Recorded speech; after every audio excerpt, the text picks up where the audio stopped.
వార్తలకు స్వాగతం. ముందుగా ముఖ్యాంశాలు. సామాజిక సేవ అందరి బాధ్యత. దత్తత తీసుకున్న పాఠశాలలను ఆదర్శంగా తీర్చిదిద్దుతాం. రాయలసీమ ఐజీ మహమ్మద్ ఇక్బాల్ వెల్లడి. పుంగనూరు పట్టణంలో ప్రధానమంత్రి భారతీయ జన ఔషధి కేంద్రాన్ని ప్రారంభించిన దాన్ ఫౌండేషన్. ప్రతి ఒక్కరూ రోడ్డు నిబంధనలు పాటిస్తే ప్రమాదాలు అరికట్టవచ్చు. రాయలసీమ ఐజీ మహమ్మద్ ఇక్బాల్, జిల్లా ఎస్పీ రాజశేఖర్ బాబు. వార్తల వివరాలు. ప్రతి ఒక్కరూ రోడ్డు నిబంధనలు పాటిస్తే ప్రమాదాలు అరికట్టవచ్చని రాయలసీమ ఐజీ మహమ్మద్ ఇక్బాల్, జిల్లా ఎస్పీ రాజశేఖర్ బాబు పేర్కొన్నారు. గురువారం పుంగనూరులోని పోలీస్ స్టేషన్ ఆవరణంలో రోడ్డు భద్రతలో భాగంగా ప్రమాదాలను నివారించుటకు అవగాహన సదస్సులో వారు పాల్గొన్నారు. ఈ సందర్భంగా మాట్లాడుతూ సురక్షిత ప్రయాణం కోసం ద్విచక్ర వాహన చోదకులు తప్పనిసరిగా శిరస్త్రాణాలు ధరించాలని సూచించారు. దీనివల్ల ప్రమాదాలకు గురైనప్పుడు తలకు దెబ్బ తగలకుండా ఉంటుందని, తద్వారా ప్రాణాలకు రక్షణ చేకూరుతుందని చెప్పారు. అదేవిధంగా పరిమితికి మించి ఆటోల వారు ప్రయాణికులను ఎక్కించుకుంటున్నారని, అలాంటి వారిపై కూడా కఠిన చర్యలు తీసుకుంటామని, కారులో ప్రయాణించేటప్పుడు సీట్ బెల్ట్ తప్పనిసరిగా పెట్టుకోవాలని, ప్రతి ఒక్కరూ రోడ్డు నిబంధనలను తూచా తప్పకుండా పాటిస్తే ప్రమాదరహిత జిల్లాలుగా రాయలసీమ జోన్ ఉంటుందని పేర్కొన్నారు. రకరకాల విన్యాసాలు చేస్తూ నాయన స్పీడ్ పోతుందంటే లేదు నేను పోతాను, నాకు తప్ప వేరే వాడికి యాక్సిడెంట్ అవుతుంది కానీ నాకు కాదు అనేది ఒక వాడికి ఎందుకో వచ్చి ఉంటుంది. కానీ అది తప్పు. చాలాసార్లు మేము చూసాం, సీట్ బెల్ట్ పెట్టుకోకుండా పోయినవాడు హస్బెండ్ బతికాడు, వైఫ్ సీట్ బెల్ట్ పెట్టుకోకుండా బయటికి దూకి ఈవెన్ కాలంలో వాళ్ళు కూడా పోతున్నారు అతివేగంతో. కానీ పోయిన తర్వాత తల్లిదండ్రులు బాధపడడం తప్ప, లేదా మీ మిత్రులు మీ సోదరులు బాధపడడం తప్ప వేరేది ఉండదు. అది రియల్ హీరోయిజం ఎక్కడుందా అంటే, రియల్ హీరో ఎవడయా అంటే మీరు జీవితంలో ఎదిగి ఏదో ఒక సార్థకత సాధించాలి. చదువులో కానీ, తర్వాత ఏదైనా మీరు ఎంచుకున్న స్పోర్ట్లో కానీ, మీరు ఎంచుకున్న ఫీల్డ్లో కానీ ప్రాముఖ్యత సాధించినప్పుడే రియల్ హీరోయిజం. కానీ ఏదో 100 రూపాయలు 100 నేను 120 160 పోతున్నావు, నేను 180 పోతా అంటే ఆ రోడ్లు మీరు అనుకున్నట్టుగా ఉండవు. కాబట్టి హీరో మీరు కావాలి అనుకుంటే 10 మందికి మేలు చేసే విధంగా జీవితంలో పైకి ఎదగడమే రియల్ హీరోయిజం. ఇది గుర్తుపెట్టుకోండి. నేనేం చెప్తానంటే ఎస్పీ గారికి, ఇక ఒప్పంద పత్రాలతో నడవకపోతే డైరెక్ట్ యాక్షన్లు దిగండి. ఖచ్చితంగా చట్టపరంగా ఏమేమి చర్యలు తీసుకోవాలి. ఒక ఆటోలో మీరు 20 మందిని పెట్టి ఏదైనా జరగడానికి జరిగితే మొత్తం 20 మంది ప్రమాదానికి గురైతే ఎవరు బాధ్యత దానికి? కాబట్టి I would urge that yes, మిగతా మేము చెప్తున్నాం మీరు హెల్మెట్, మేము ఎందుకు సార్ ఎండలో హెల్మెట్ పెట్టుకోవాలా? హెల్మెట్ పెట్టుకుంటే వెంట్రుకలు ఊడిపోతాయి కానీ మొత్తం మనుషులు వేస్తాడు. ఇది కూడా గుర్తుపెట్టుకోవాలి మనం. సో మీరు మీ తల్లిదండ్రులకు శోకం మిగిల్చదలుచుకున్నారా, సంతోషపెట్టదలుచుకున్నారా? అతివేగం ప్రమాదకరం వేరే వాడికి నాకు కాదు అనే దృక్పథం, యాటిట్యూడ్ పోవాలా. ఇది గుర్తుపెట్టుకోండి, సింపుల్. రెండవది, మేమేం లేదు సార్ మీరు ఎంత చెప్పినా పోతాము అంటే ఇక మేము మాదైన శైలిలో మిమ్మల్ని ట్రీట్ చేయవలేను. ఖచ్చితంగా మేము సివియర్ యాక్షన్ తీసుకుంటాం. పెనాల్టీసే కాకుండా, కేసులే కాకుండా కొందరితో నేనేమంటానంటే లెట్ us డూ దట్. ఇప్పుడు ఇస్తున్నారు వీధులు ఉడిపించడం, స్కూళ్ళు ఉడిపించడం, అమ్మాయిల టాయిలెట్ క్లీన్ చేయించడం, ఇవన్నీ చేయించడం. That should be done. చేదు మంది ఇస్తేనే రోగం తగ్గుతుంటే చేదు మంది ఇవ్వాల్సిందే, మేము ఇస్తాం కూడా. ఎందుకంటే మీ రోగం కుదరాలంటే, మీ తిక్క కుదరాలంటే కొందరికి చేదు మందు తినిపిస్తాం. దయచేసి గుర్తుపెట్టుకోండి. తర్వాత సార్ మా పిల్లలు అవి కుదరదు. తల్లిదండ్రులు కూడా ఎవరు దయచేసి ఇటువంటి వాళ్ళకి రాకండి. లేదా ముందే మీ పిల్లలను, కొందరు వాడు 16 ఏళ్ళు కూడా ఉండవు, వాడు లైసెన్స్ తీసుకుంటున్నాడు ఒకటి. కొందరు అనవసరంగా 17, 18 వాడు సినిమాలు చూసి తాగి నడిపితే చాలా మంచిదని కొందరు అది చేస్తున్నారు. కొందరు పెద్దవాళ్ళు కూడా తాగి నడపడకూడదురా నాయనంటే నేను తాగే నడుపుతా, నాకేం కాదు, లేకపోతే నువ్వు చచ్చిందే కాకుండా వేరే వాడిని కూడా చంపుతున్నావు నువ్వు. ఇది ఘోరమైన నేరం. ఈ పిల్లలు తాగుడుకు కొందరు ఏదో మత్తు మందులు ఈ మధ్య డ్రగ్స్ కూడా చూస్తున్నాం సిటీలో. అలాంటి జోలికి పోయాలంటే జీవితం అంతా సర్వనాశనం. మీరు ఎవరైనా చంపారనుకోండి, ఎస్పీ గారు అన్నట్టు 10 ఏళ్ళు జైలు పోవడం ఖాయం. మిమ్మల్ని జైలుకు చూసి మీ తల్లిదండ్రులు డైలీ వచ్చి అక్కడ జైలు దగ్గర కూర్చొని ఏడవడం ఖాయం.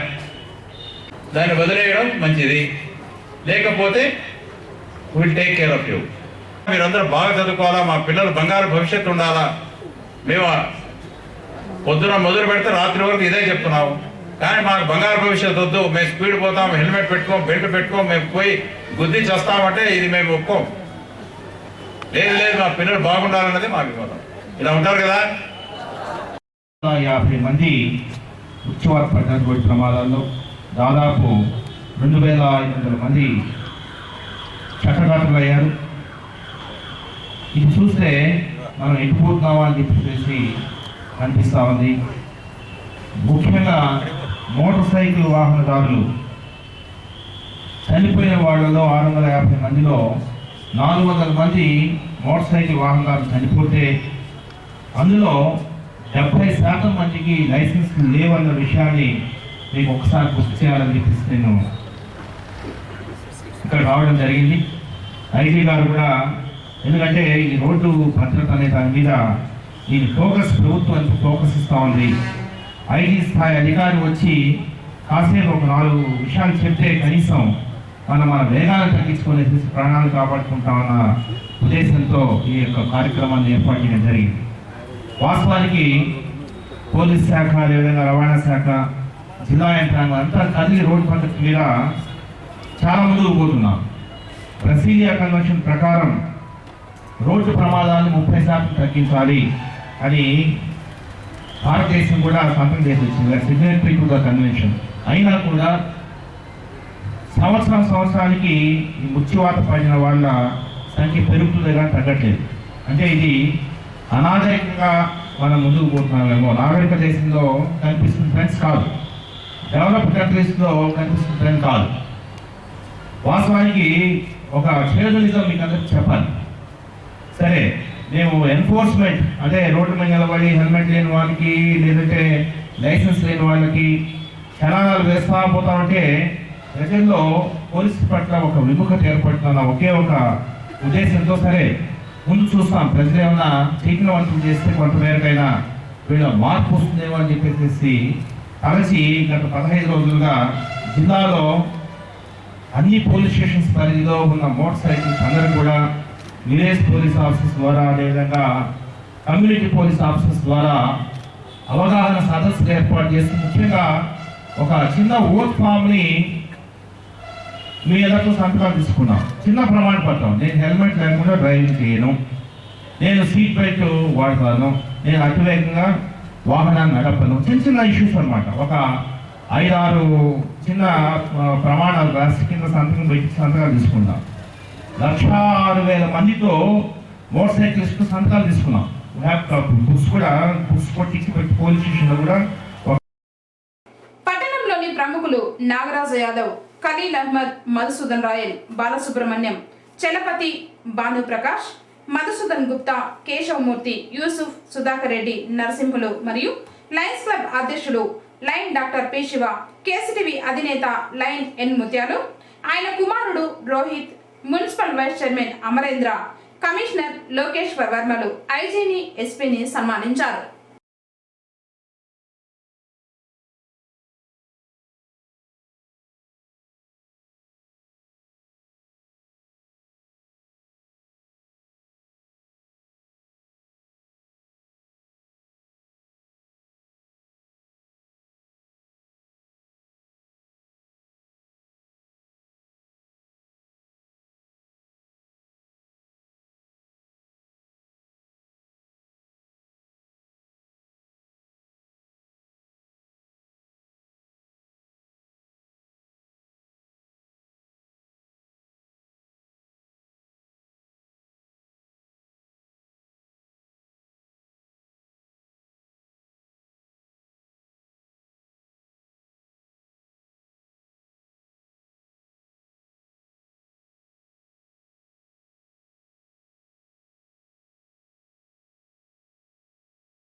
కార్యక్రమంలో అదనపు జిల్లా SP Radhika, DSP Shankar, CI Chandrashekar, SI Hariprasad తదితరులు పాల్గొన్నారు.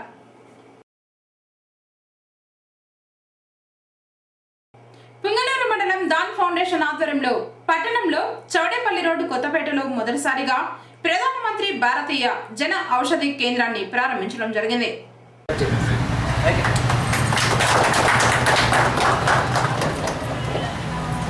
పేద ప్రజలకు అతి తక్కువ ధరలకే అన్ని రకాలైన నాణ్యమైన మందులు అందించడం కోసం ఈ మందుల దుకాణం ఏర్పాటు చేయడం జరిగింది. మార్కెట్లో లభించే మందుల ధరలతో పోల్చితే జన ఔషధి దుకాణాల యందు దాదాపుగా 30% నుంచి 90% వరకు తక్కువ ధరలతో మందులు దొరుకుతాయి. పట్టణ గ్రామీణ ప్రజలందరూ ఈ సదవకాశాన్ని వినియోగించుకోవాలని దాన్ ఫౌండేషన్ జిల్లా కోఆర్డినేటర్ తులసిదేవి తెలిపారు. పుంగనూరు మహిళా కలంజీ సమాఖ్య మరియు రైతు సమాఖ్య వారి ఆధ్వర్యంలో దాదాపు మనం ఇప్పుడు 10,000 మంది కుటుంబాలతో పనిచేస్తూ ఉన్నాము. వాళ్ళందరికీ కూడాను దాదాపు ఇప్పటి వరకు సంఘాల నుండి బ్యాంకుల ద్వారా రుణాలు, తర్వాత వ్యవసాయ అభివృద్ధి పనులు, వాటర్ షెడ్ కార్యక్రమాలు వంటివి చేస్తూ ఉన్నాం. ఇప్పుడు ఏంటంటే అందరికీ కూడాను ఆరోగ్యం అనేది చాలా ముఖ్యమైన అంశం కాబట్టి వారందరికీ కూడాను ఆరోగ్యానికి సంబంధించిన దానికి అయ్యే ఖర్చును తగ్గించాలి, దాని ద్వారా వాళ్ళని పేదరికం నుండి బయటకు తీసుకురావాలి అనే ఉద్దేశంతో ఇలాంటి ఆరోగ్య కార్యక్రమాలు చేపట్టాలి అనే ఉద్దేశంతో ఈరోజు ఈ జన ఔషధి సెంటర్ని కేంద్రాన్ని ప్రారంభించడం జరిగింది. దీంట్లో భాగంగా ఏంటంటే ఈ జన ఔషధి కార్యక్రమం అనేది ప్రధానమంత్రి గారి ఒక పథకము. అంటే ఏంటంటే ఇప్పుడు కేంద్ర ప్రభుత్వము, తర్వాత బీపీపీఐ వాళ్ళందరి ఆధ్వర్యంలో దీని ద్వారా మేము సుహం ట్రస్ట్ అనే దాన్ ఫౌండేషన్ వాళ్ళ దీని తరపున ఎంఓయూ చేసుకొని ఉన్నాము. దాని ద్వారా అన్ని మా మండల సమాఖ్యలు ఎక్కడైతే ఉన్నాయో అన్ని సమాఖ్యల్లో కూడా ఇట్లాంటి జనౌషధి కేంద్రాన్ని ఏర్పాటు చేయాలనే ఒక సంకల్పం ఉంది. దీంట్లో ఏంటంటే ఈ జనౌషధి యొక్క ముఖ్యమైన విషయము, మనం మామూలుగా బయట కొనుక్కునే మందులతో పోల్చి చూసినాము అంటే కనుక దాదాపు మనం 100 రూపాయలు అక్కడ ఖర్చు పెడుతున్నామంటే ఇక్కడ 20 నుంచి 30 రూపాయలకే మనకి ఈ మందులు లభించే అవకాశం ఉంది. కాబట్టి మా సభ్యులందరికీ కూడాను దీని ద్వారా దానికి మందులకు అయ్యే ఖర్చుని తగ్గించాలనే ఉద్దేశంతో ఈరోజు ఈ జనౌషధి కేంద్రాన్ని ప్రారంభించినాము. ఈ కార్యక్రమానికి మన అతిథులందరూ కూడా వచ్చేస్తున్నారు. వారందరికీ మా సమాఖ్య తరపున మేము చేసే విన్నపం ఏంటంటే దయచేసి మా సభ్యులు కానీ లేదా ఇక్కడ మీ వద్దకు వచ్చే వాళ్ళకి మీరు ప్రిస్క్రైబ్ చేసేవి కూడాను జనౌషధి మందులు ఉంటే బాగుంటుంది. దాని ద్వారా చాలా మందికి కూడాను చాలా మంచి చేయూతను అందించినట్లు అవుతుంది అని చెప్పి విన్నవించుకుంటున్నాం. మొదటిగా రైతులు, సమైక్య సభ్యులు, మహిళలు ర్యాలీగా పాల్గొని ప్రజలలో అవగాహన కల్పించడం జరిగింది. ఈ మందుల దుకాణం ప్రారంభోత్సవానికి పట్టణంలో ప్రముఖ వైద్యులు డాక్టర్ బాలాజీ, డాక్టర్ శరణ్ పాల్గొని పేద ప్రజల కోసం ఇలాంటి దుకాణాలు చాలా ఉపయోగపడతాయని తెలిపారు. ముందు కూడా మైక్రో ఫైనాన్స్ అని రైతులకంతా తక్కువ వడ్డీతో రుణాలు సదుపాయం చేయడం, తర్వాత ఒక సంవత్సరం వెనకాల రైతులకు FM రేడియో స్టేషన్ కూడా స్టార్ట్ చేశారు. రైతుల కోసం చాలా రైతుల వారికి, తక్కువ అడుగు వర్గాల వారికి చాలా చేయూతనిచ్చే కార్యక్రమాలన్నీ చాలా బాగా చేస్తున్నారు. ఇప్పుడు ఈ విషయానికి వస్తే చౌక దుకాణాలు, మెడికల్ చౌక దుకాణాల వల్ల దీనివల్ల పేషెంట్స్కు చాలా ఉపయోగపడుతుంది. ముఖ్యంగా దీర్ఘకాలిక వ్యాధులు, షుగర్ కానీ, బీపీ కానీ, ఆయాసం పేషెంట్స్ ఇట్లాంటి వాళ్ళందరికీ కూడా ఒక నెలకు 200 నుండి 500, 600 అయ్యే ఖర్చులు దీనిలో ఈ సదుపాయం వాళ్ళు కరెక్ట్గా ఉపయోగించుకున్నారంటే 100 రూపాయల లోపలే వస్తుంది. దగ్గర 70-80% వాళ్లకు ఖర్చులు తగ్గుతాయి. చాలా ఉపయోగకరంగా ఉంటుంది. మొదటగా దాన్ ఫౌండేషన్ వారికి ధన్యవాదాలు తెలుపుతున్నాను. పేద ప్రజలందరి తరఫున, పొంగనూరులో ఉన్నటువంటి ప్రజలందరి తరఫున. ఎందుకంటే ఇటువంటి సంస్థలు ముందుకొస్తేనే పేద ప్రజల్ని, ఆర్థికంగా వెనుకబడే వాళ్ళందరినీ కూడా ముందుకు తీసుకురావడానికి, ముఖ్యంగా మన సైడు వాళ్ళు ఎక్కువగా రైతులు ఉన్నారు. వాళ్ళు ఇప్పుడు వర్షాభావ పరిస్థితుల్లో చాలా వెనుకబడి ఉన్నారు కాబట్టి వాళ్ళ యొక్క పరిస్థితులని, స్థితిగతులను అంచనా వేసుకుని వారికి ఏ విధంగా మనం సహాయం చేయాలి అనే ఉద్దేశంతో ఇంత మంచి ఫౌండేషన్ గత కొన్ని సంవత్సరాలుగా తమ యొక్క విధులని దిగ్విజయంగా నిర్వర్తిస్తున్నారు. వారికి మరొకసారి ధన్యవాదాలు. ఈరోజు ప్రధానమంత్రి జన ఔషధి అనేటువంటి మందుల దుకాణాన్ని స్టార్ట్ చేయడం జరిగింది వారి ఆధ్వర్యంలో. ఇది చాలా మంచి విషయము. ఇప్పుడు మనం చూసినట్లయితే ఇదివరకే పెద్దలు తెలియజేసినట్లుగా ఏ ఔషధం కొనాలన్నా చివరకు పారాసెటమాల్ మాత్రం తీసుకోవాలన్నా కానీ కనీసం అంటే 1 రూపాయి నుంచి 2 రూపాయలు పెట్టాల్సి వస్తుంది.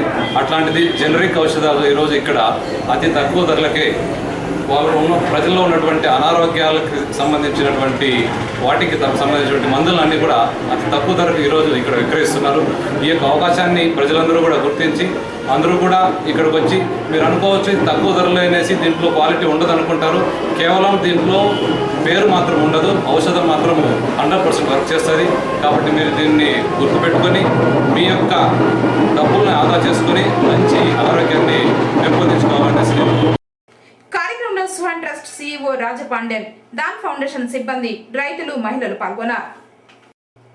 సామాజిక సేవ చేయడం అందరూ బాధ్యతగా స్వీకరించాలని రాయలసీమ రేంజ్ IG మహమ్మద్ ఇక్బాల్ పిలుపునిచ్చారు. పట్టణంలో 24వ వార్డులోని ఉర్దూ పాఠశాలను పోలీసులు దత్తత తీసుకున్నారు. గురువారం పుంగనూరుకు ఆయన రావడం జరిగింది. ఆయనకు ఘనంగా స్వాగతం పలికారు.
దత్తత తీసుకున్న ఉర్దూ పాఠశాలను సందర్శించి దాతల సహాయంతో ఆదర్శవంతంగా పాఠశాలను తీర్చిదిద్దుతున్న CA చంద్రశేఖర్ను, SR హరిప్రసాద్లను అభినందించారు.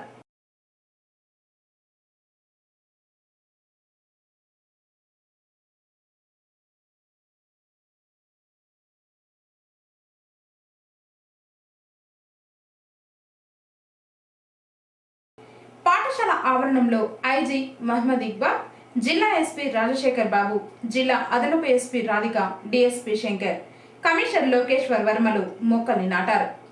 వీటిని సంరక్షించి పెంపు చేయాలని విద్యార్థులకు, ఉపాధ్యాయులకు బాధ్యతను అప్పగించారు. అనంతరం ఏర్పాటు చేసిన సమావేశంలో IG మహమ్మద్ ఇక్బాల్, SP రాజశేఖర్ బాబు, అదనపు SP రాధికలు మాట్లాడుతూ పోలీసులు కొన్ని ప్రాంతాలలో పాఠశాలలను, హాస్టళ్లను దత్తత తీసుకుని అన్ని రకాల మౌలిక సదుపాయాలు కల్పించనున్నట్లు వెల్లడించారు. మానవ సేవే మాధవ సేవ అన్నారు. ఆకలితో ఉన్నవాడికి అన్నం పెడితే దేవుడికి నైవేద్యం పెట్టినట్లేనన్నారు. ప్రతి ఒక్కరిలో మార్పు రావాలని, ఆ మార్పు సమాజాన్ని సన్మార్గంలో నడిపించే దిశగా ఉండాలన్నారు. ఎంతో మంది మేధావులు, సామాన్యులు ప్రభుత్వ పాఠశాలల్లో చదివి పైకొచ్చారని, ఉన్నత ఆశయంతో చదివితే మంచి ఫలితాలు ఉంటాయని విద్యార్థులకు సూచించారు.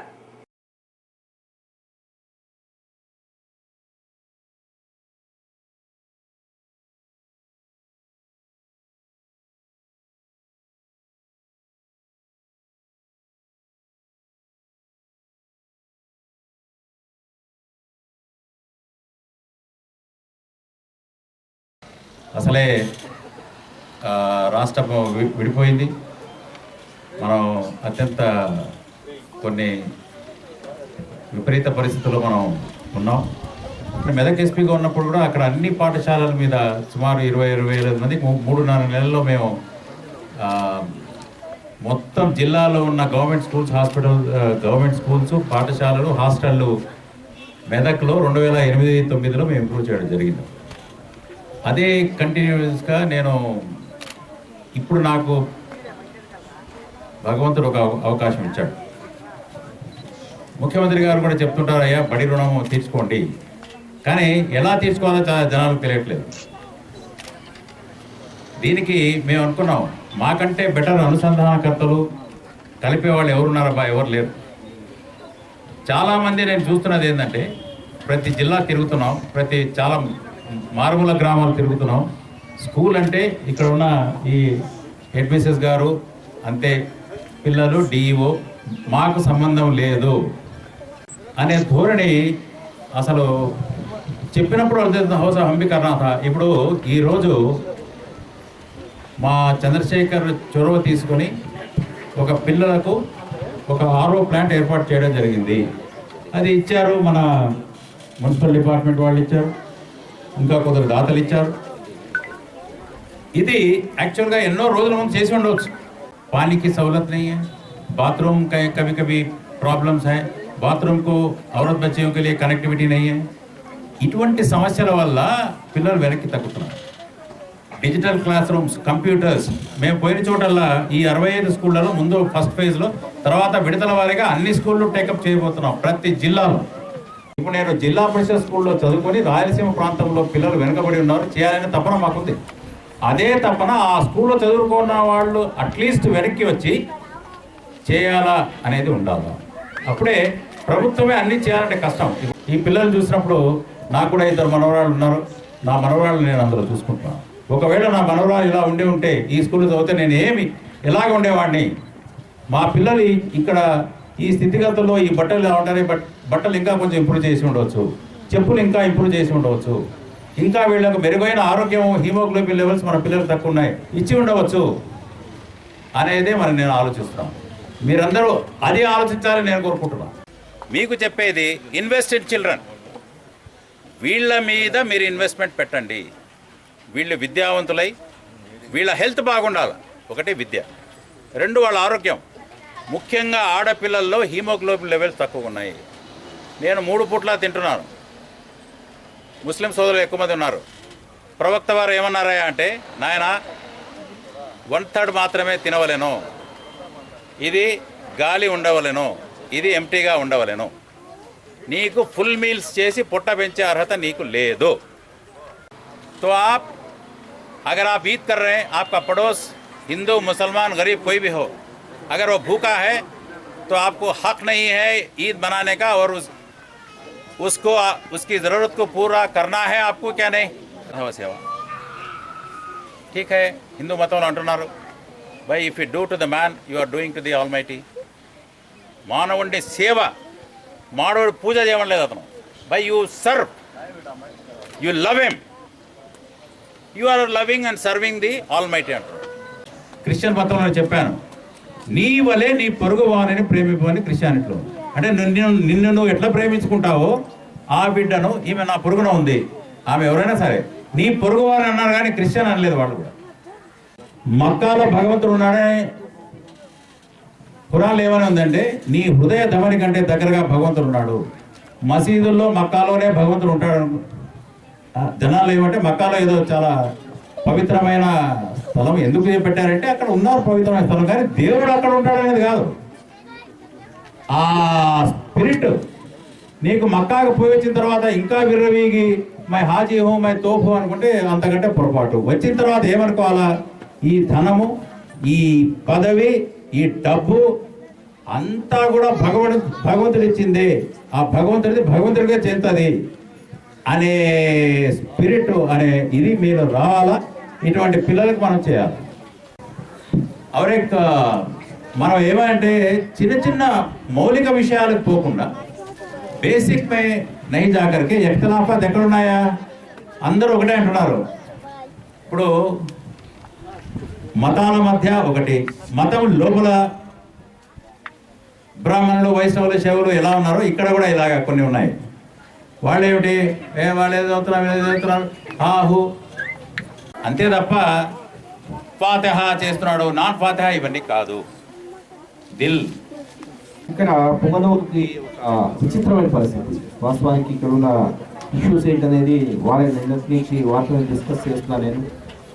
అదేవిధంగా మా ఇన్స్పెక్టర్స్, డిఎస్పీస్ అందరూ కూడా అసలు ఏంటి పొంగనూరు పరిస్థితి ఏంటంటే ఇక్కడ చాలా చిన్న ఇష్యూస్కే ప్రజల్లో మతాల మధ్య కొంత అవగాహన లోపం కావచ్చు, కొంత సామరస్యపూరితమైన వాతావరణం లేకపోవడం అనేది చాలా కాలం నుంచి జరిగింది. బట్ అదృష్టవశాత్తు ఈ మధ్యన ఎటువంటి సంఘటన లేకుండా అందరూ కూడా కలిసిమెలిసి ఉంటున్నారు అన్న విషయాన్ని గమనించిన తర్వాత, ఇదే విధంగా ఇప్పుడు మన ఐజీ గారు వచ్చిన తర్వాత ఖచ్చితంగా మీ అందరి మీద కూడా బాధ్యత పెరిగింది. ఎందుకంటే మన భారతదేశంలో మౌలిక సూత్రం ఏంటంటే పరమత సహనం. అంటే ఇతర వ్యక్తులు ఏం చేస్తున్నారనే దాన్ని వారి మతపరమైన వారి స్వేచ్ఛకు మనం భంగం కలిగించకూడదు అనేది భారత రాజ్యాంగం చెబుతుంది, మన మౌలిక స్ఫూర్తి. సో బేసిక్గా నాకు అర్థమైంది ఏంటంటే ఇదంతా మనము కల్పించుకున్న గోడలేమో, మనం కల్పించుకున్న అవరోధాలేమో, అది తప్పనిచ్చి మనము ఎక్కువ దీని గురించి ఆలోచించాల్సిన అవసరం లేదు. మనకి 100 వైపు నిలబడదు. డెఫినెట్గా ఈ ఒక్క వ్యక్తి వైపు నేను నిలబడుతున్న విషయాన్ని మీరందరూ గుర్తిరగాలి. పుంగనూరు పరమత సహనానికి మార్పేరుగా ముందుకు తీసుకెళ్ళాలి. ఇక్కడ ఎటువంటి సమస్యలు లేకుండా అన్ని మతాలు, అన్ని కులాలు, అన్ని జాతులు అందరూ కూడా కలిసిమెలిసి ముందుకు పోవాల్సిన అవసరం ఎంతైనా ఉంది. ఈ సందర్భంగా ఇక్కడ సర్కిల్ ఇన్స్పెక్టర్ కావచ్చు, డిఎస్పీ కావచ్చు బాగా పనిచేస్తున్నారు. మంచి వాతావరణంలో ఈ పట్టణాన్ని సురక్షితంగా ఉంచుతున్నారు. ఖచ్చితంగా పోలీస్ శాఖ మీ యొక్క ధనమాన ప్రాణాలకి మేము అండగా ఉంటామని చెప్పేసి నేను భరోసా ఇస్తూ తీసుకొని ఈ జిల్లాలో ఉన్నటువంటి 67 మండలాల్లోని పాఠశాలలు, హాస్టల్స్ అన్నింటినీ కూడా పోలీసులు దత్తత తీసుకోవడం జరిగింది. ఇప్పుడు ఉర్దూ మీడియం నుంచి ఇంగ్లీష్ మీడియంకి మారచ్చు. 5 కిలోమీటర్లు ఉంటే అక్కడికి మేము పంపము. అమ్మాయిలు, ఎస్పెషల్లీ అమ్మాయిల చదువు గురించి చెప్తున్నారు. నేను ఇందాక మీ మేడంని కూడా అడగడం జరిగింది. సంతోషించదగిన విషయం ఏంటంటే మీ madam MSc BEd government SGT పోస్టుకు సెలెక్ట్ అయింది. ఎంఎస్సీ మ్యాథ్స్ చేసినటువంటి ఎంఎస్సీ బిఎడ్, ఎంఎస్సీ చేసి బిఎడ్ కూడా చేసినటువంటి ఒక గొప్ప క్వాలిఫైడ్ ఎక్స్పీరియన్స్డ్ టీచర్ ఉండడం ఈ స్కూల్ వాళ్ళు చేసుకున్న అదృష్టం. అదేవిధంగా పేరెంట్స్ గురించి అడిగినాను. అక్కడ కూర్చున్నటువంటి లేడీస్ అంతా ఎవరు? వీళ్ళు వాలంటీర్ల, టీచర్ల, లేక చుట్టుపక్కల వాళ్ళ అంటే పేరెంట్స్ అండి. వీళ్ళలో కూడా 10th క్లాస్ 5th క్లాస్ అంటే అక్షర జ్ఞానం ఉంది, వాళ్ళకు కూడా అవగాహన ఉంది. కాకుంటే నేను అనుకుంటాను వాళ్ళ పేరెంట్స్ ప్రోత్సహించింటే వాళ్ళు కూడా ఎంఎస్సీలు లేకుంటే ఇంజనీర్లు అయ్యేసి వాళ్ళు కూడా వివిధ పొజిషన్స్లో ఉండేవాళ్ళేమో. అట్లీస్ట్ వాళ్ళు చదువు యొక్క ప్రాముఖ్యతను గుర్తించినారు కాబట్టి ఇంతమంది పిల్లల్ని ఇక్కడ పాఠశాలకు పంపిస్తున్నాను. అయితే నేను పర్సనల్గా ఒపీనియన్ ఏమనుకుంటున్నానంటే మనకు డెవలప్మెంట్ అనేది జరుగుతూ ఉంది, టెక్నాలజీ అనేది అభివృద్ధి చెందుతుంది. అదేవిధంగా మీ యొక్క డ్రెస్సులు కూడా ఒక 100 ఏళ్ల కింద పంచలు కట్టుకొని ఉండేవాళ్ళం, బట్ ఇప్పుడు అందరూ ప్యాంట్లు వేసుకుంటున్నారు. పిలకలు పెట్టుకొని ఉండేవాళ్ళు క్రాఫ్లు పెట్టుకుంటున్నారు. అంటే మన యొక్క వేష భాషలలో మనం తీసుకునేటువంటి ఫుడ్లో అన్నిట్లో కూడా నూడిల్స్, బ్రెడ్, బిస్కెట్లు, కేకులు అన్నీ మన ఫుడ్ ఐటమ్స్గా టెక్నాలజీలోకి అధునాతనమైనటువంటి టెక్నాలజీని మార్పును మనం ఆహ్వానిస్తున్నప్పుడు పిల్లలకి ఉర్దూ నేర్పించండి. మన భాష మనం నేర్పిస్తాం, కానీ ఇంగ్లీష్ అనేది యూనివర్సల్ లాంగ్వేజ్, లింగ్వా ఫ్రాంకా అయిపోయింది. సో వీళ్ళ యొక్క అభివృద్ధికి ఇంగ్లీష్ మీడియం వైపు వీళ్ళని మళ్ళిస్తే కూడా నష్టం అయితే జరగదు, వాళ్ళు అభివృద్ధి చెందుతారు. అంటే మన యొక్క విశ్వాసము, మన యొక్క కంఫర్ట్ని బట్టి మనం ఫాలో అవుతున్నాం తప్ప మనం అందరం ఒకటే. మనలో ప్రవహించే రక్తంలో గ్రూపులు మాత్రం వేరే. మనందరం ఒకటే అన్నటువంటి ఫీలింగ్ ఎప్పుడైతే కలుగుతుందో, మనం ఎక్కడి నుంచి వచ్చాం, కోతి నుంచి పుట్టామనేసి నేను సైన్స్ని నమ్ముతున్నాను. సో మనం అంతా కోతి నుంచి పుట్టిన వాళ్ళమే. కాకపోతే మన మేధస్సును మనం డెవలప్ చేసుకునేసి ఈ స్థాయికి వచ్చినాం. ఎవరికి చూడొచ్చారు ఇంకొక 200-300 ఏళ్ళకి మనము చందమామ మీద లేకపోతే అంగారకుడి మీద కూడా మనకి ఇళ్ళు కడతారేమో, అక్కడ కూడా స్కూల్స్ పెడతారేమో. ఎంత అభివృద్ధి అవుతున్నామో అలా అభివృద్ధి అవుతున్నప్పుడు మన మధ్య ఉన్నటువంటి తేడాలను మర్చిపోదాం. వీళ్ళు మైనారిటీ పిల్లలు కాబట్టి, ఇక్బాల్ సార్ వచ్చారు కాబట్టి ఈ స్కూల్లో దత్తత తీసుకుందామని కాకుండా ఇక్కడ ఉన్నటువంటి పేరెంట్స్, ఇక్కడ ఉన్నటువంటి లోకల్ వాళ్ళు కూడా వాళ్ళ మతం ఏదైనా కాదు, మా మతం కాదు, హిందూ మతం పిల్లలు కాదు కాబట్టి వీళ్ళకి నేను పట్టించుకోకూడదు, వీళ్ళకి నేను డొనేషన్ ఇవ్వకూడదు, ఇలాంటి నేరో మైండెడ్ అలాంటి ఆ భేదాలన్నింటినీ మర్చిపోతాం. ఎవరైనా సరే పిల్లలు బాగుంటే మంచి సొసైటీ ఉంటుంది. ఏ కల్మషం లేకుండా ఉన్నటువంటి వీళ్ళను మనం మన యొక్క విశ్వాసాలను వాళ్ళ మీద రుద్ది వాళ్ళను కూడా మళ్ళీ గ్రూపులుగా చేసి వాళ్ళ మధ్య కులాల చిచ్చు, మతాల చిచ్చు పెట్టకుండా మానవులంతా ఒకటే, మనకు ఉన్నది ఒకటే మతం, అది మానవత్వం అని నమ్మినట్లయితే ఖచ్చితంగా పిల్లలందరూ డెవలప్ అవుతారండి. ఇప్పటి వరకు మనకు వైజాగ్ గారు వచ్చినప్పుడు ఈ సుమారు 45 నిమిషాల్లోనే మనందరి హృదయాల్ని వారు చొరుగుని కులమతాలకు అతీతంగా విద్యకు పెద్దపీట వేయాలని చెప్పి సత్సంకల్పంతో మన ముందుకు రావడం జరిగింది. నాకు తెలిసి వారి మనసులో ఉన్న మాట ఏంటంటే, ఇందాక మేడం గారు చెప్పినట్టు కూడా మనం అందరం కూడా పిల్లలకి ఆస్తుపాస్తులు సంపాదించి ఇచ్చే బదులు వారిని మంచి విద్యావేత్తలుగా తీర్చిదిద్దితే ఖచ్చితంగా వారు సమాజంలో అభివృద్ధి చెంది వారి కాలం మీద నిలబడగలుగుతారని చెప్పి మనందరూ కూడా వారు ప్రత్యక్షంగాను పరోక్షంగాను తెలియజేస్తున్నట్లు అని చెప్పి భావించి మన పిల్లలను కూడా మనం అదే రీతిగా తీసుకెళ్ళాలి. ఇప్పుడు ఇందాకే మిత్రులు కూడా చెప్పడం జరిగింది. మనకు గత 2 సంవత్సరాలకు ముందు, 3 సంవత్సరాలకు ముందు ఇప్పుడున్నటువంటి కౌన్సిల్ రాకముందు అసలు ఉర్దూ టీచర్లు చాలామంది తక్కువ ఇబ్బంది పడుతున్న పరిస్థితుల్లో 3 సంవత్సరాల ముందు మా చైర్పర్సన్ గారు, వైస్ చైర్మన్, కౌన్సిల్ గౌరవనీయులు ఎమ్మెల్యే గారి చొరవతోటి ప్రభుత్వంతో సంప్రదించి 12 మంది కేవలం ఉర్దూ విద్యా వాలంటీర్లు మాత్రమే జిల్లాలో ఎక్కడా లేని విధంగా పుంగనూరు పురపాలక సంఘంలో మాత్రమే ప్రత్యేక అనుమతులు తీసుకొని 12 మందిని ఇక్కడ విద్యార్థులు నేర్పించడానికి వెళ్ళడం జరిగింది.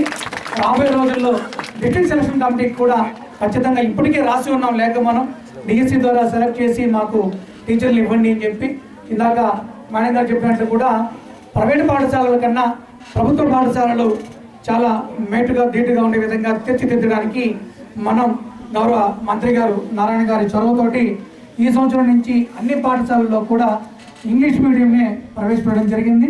ఉర్దూ పాఠశాలలకు కూడా ప్రత్యేకంగా మనం మౌలిక వసతుల కల్పనకు మున్సిపల్ పరిధిలో చైర్మన్ గారు వైస్ చైర్మన్ గారి పరిధిలో చేస్తూ వస్తున్నాం.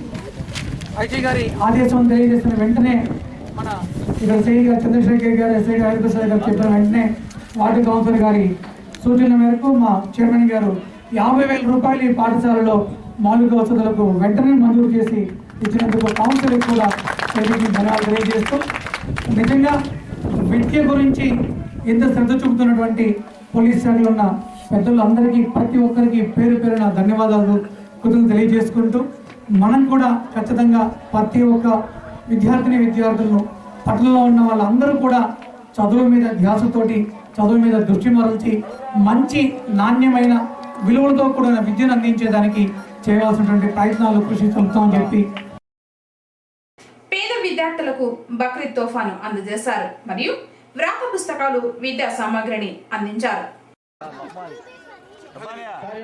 बकरीद का तोहफा देते हैं। नेक्स्ट बच्चों के लिए संगीन जामिया मस्जिद की तरफ से कमेटी की जानिब से बच्चों को किताबों की किट मखना और కార్యక్రమంలో వైస్ చైర్మన్ అమరేంద్ర, ఉద్యోగ కార్మికుల సంఘ అధ్యక్షులు షరీఫ్, కౌన్సిలర్లు ఇనాయతుల్లా షరీఫ్, ఇబ్రహీం, ఆసిఫ్, రాతి మసీద్ అధ్యక్షులు మస్తాన్, అంజుమన్ కమిటీ వారు, విద్యార్థులు, వారి తల్లిదండ్రులు పాల్గొన్నారు. దక్షిణ కాశీగా విరాజిల్లుతోన్న శ్రీకాళహస్తి ముకంటేశ్వరి సన్నిధిలో జరిగే రాహుకేతు సర్పదోష నివారణ పూజలకు దేశంలోనే ఎంతో ప్రాముఖ్యత ఉంది. దేశంలోని ప్రముఖ శైవ క్షేత్రాల్లో ఒకటైన శ్రీకాళహస్తి వాయులింగేశ్వర ఆలయానికి ఓ ప్రత్యేకత ఉంది. ఈ క్షేత్రంలో కొలువైన మహాశివుణ్ణి మూగజీవాలైన సాలీడు, సర్పము, ఏనుగు ఆరాధించడంతో ఈ దివ్యక్షేత్రానికి శ్రీకాళహస్తి అనే పేరు వచ్చింది. శ్రీ అంటే సాలీడు, కాళ అంటే సర్పము, హస్తి అంటే ఏనుగు కావడంతో శ్రీకాళహస్తి పేరు స్థిరపడినట్లు పురాణాలు చెబుతున్నాయి. ఇకపోతే శ్రీకాళహస్తీశ్వరాలయంలో జరిగే రాహుకేతు సర్పదోష నివారణ పూజలకు ఎంతో విశిష్టత ఉంది. నవగ్రహ కూటమిలో 8వ స్థానం రాహువుదైతే ఆఖరి స్థానం కేతువుది. మానవ జీవన ప్రమాణాల్లో నవగ్రహాల ప్రభావం తప్పనిసరిగా ఉంటుంది. మానవ ఆయుః ప్రమాణాలను బట్టి గ్రహ మహర్దశ నిర్ణయింపబడుతుందని శాస్త్రాలు చెబుతున్నాయి. నవగ్రహాల్లో రాహువు వలన వృద్ధాప్యం, దైవచింతన కలిగితే కేతువు వలన కైవల్య మార్గం, ఆధ్యాత్మిక మోక్షదాయకం కలుగుతుంది. పంచభూతాల్లో ఒక్కటైనది వాయువు కావడం, ఆ వాయువు సాక్షిగా పరమేశ్వరుడు శ్రీకాళహస్తిలో కొలువై ఉన్నాడన్నది నిత్య సత్యం. ఈ ఆలయంలో రాహుకేతు కాలసర్పదోష నివారణ పూజలకు విశిష్టత ఉంది. సుమారు 6 దశాబ్దాల క్రితం ఆలయంలో రాహుకేతు కాలసర్పదోష నివారణ పూజలు ప్రారంభమయ్యాయి. మూగజీవి అయిన సర్పం ప్రత్యక్షంగా శివుణ్ణి అర్చించి తరించింది కాబట్టే ఈ క్షేత్రంలో నిర్వహిస్తున్న రాహుకేతు సర్పదోష నివారణ పూజలలో పాల్గొంటే పరిహారం లభిస్తుందన్నది భక్తుల విశ్వాసమే కాకుండా స్థల పురాణం కూడా చెబుతోంది. సామాన్యుడి నుంచి దేశ ప్రథమ పౌరుడి వరకు ఆలయంలో జరిగే రాహుకేతు పూజల్లో పాల్గొంటున్నారంటే ఎంతటి విశిష్టత ఉందో అర్థమవుతుంది. అమావాస్య వంటి పర్వదినాల్లో రాహుకాల సమయంలో జరిగే ఈ పూజలకు భక్తులు పెద్ద సంఖ్యలో తరలి వస్తూ ఉంటారు. గ్రహణం సమయంలో అన్ని ఆలయాలను మూసివేస్తే శ్రీకాళహస్తిలోని ముక్కంటి ఆలయాన్ని మాత్రం మూసివేయరు. ఎందుకంటే ఈ ఆలయంలో నిత్యం రాహుకేతు పూజలు జరుగుతూ ఉండడమే ఇందుకు కారణమని తెలుస్తోంది. వార్తలు ముగించే ముందు ముఖ్యాంశాలు మరోసారి. సామాజిక సేవ అందరి బాధ్యత. దత్తత తీసుకున్న పాఠశాలలను ఆదర్శంగా తీర్చిదిద్దుతాం. రాయలసీమ ఐజీ మహమ్మద్ ఇక్బాల్ వెల్లడి.